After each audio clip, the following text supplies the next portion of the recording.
આજે હું બનાવી રહી છું લોચો.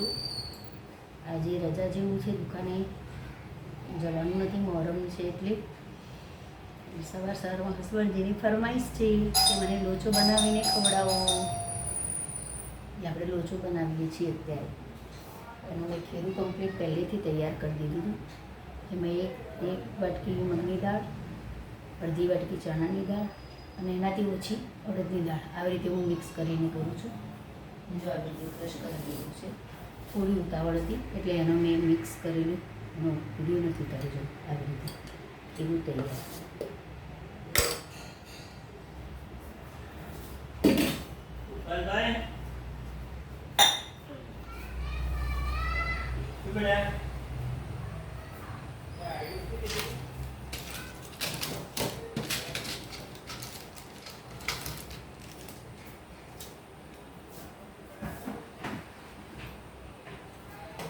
આપણે ક્રશ કરતી વખતે મરચું, સૂંઠ અને હળદર આ 3 વસ્તુ નાખી હતી. હવે ખાલી મીઠું નાખવાનું અને આપણે લોચું કરવાનું.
મૂકી દે ચાલુ બરાબર એટલે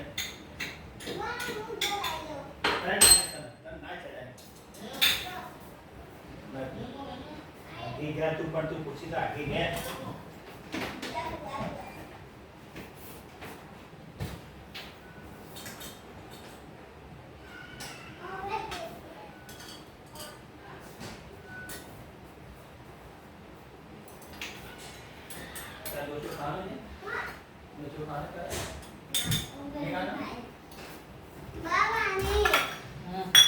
બે મિનિટ ઊભી રહે. રસોડામાં કામ કરવાનું. ઘેરથી આવો તો પાણી પીધા વગર આવો.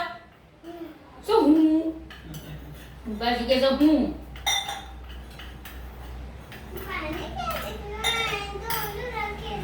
ચલ બાપા.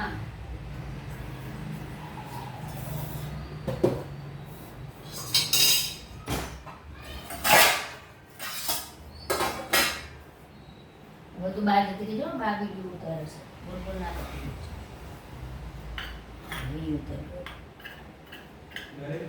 મૂકી દે જાતે અમે એ પાણી પાણી આપણે જગ્યા ગયા હતા.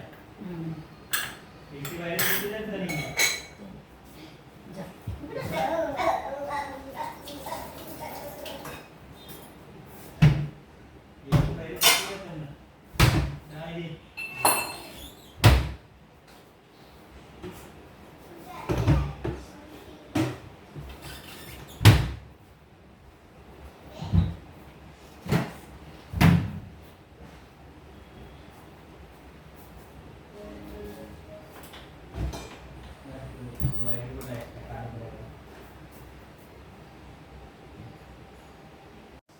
આપણો લોચો થઈ ગયો છે તૈયાર.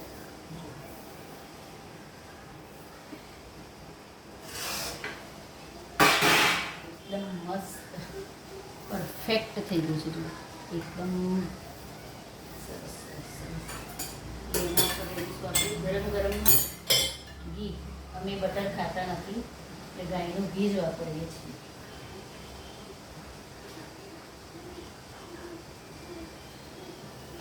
ઉપરથી પાછો આ મસાલો ભભરાવી દીધો.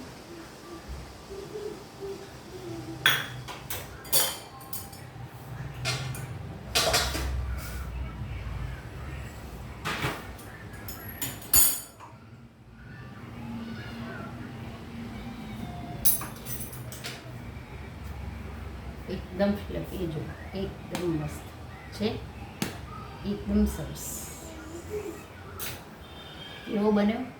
તમે ઘરે બનાવજો, કેવું બને છે એ પણ મને કહેજો, કારણ કે હું મોસ્ટ ઓફ આઈટમ ઘરે જ બનાવું છું. મારા હસબન્ડ છે એ કિડની પેશન્ટ છે, એમને ટ્રાન્સપ્લાન્ટ કરાયેલું છું 2011માં, એટલે અત્યારે 16 વર્ષ કમ્પ્લીટ થઈ ગયા, પણ કોઈ જ તકલીફ નથી. બધી જ આઈટમ ઘરે બનાવીને હું ખવડાવું છું.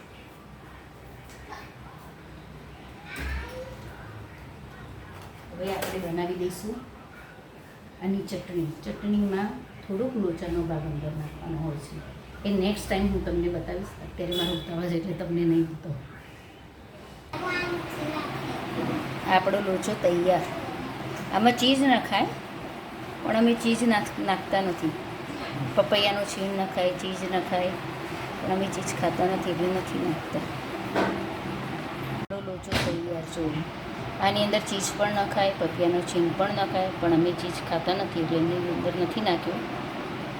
કેવો બન્યો? તમારે ઘરે એક વખત બનાવી જોજો.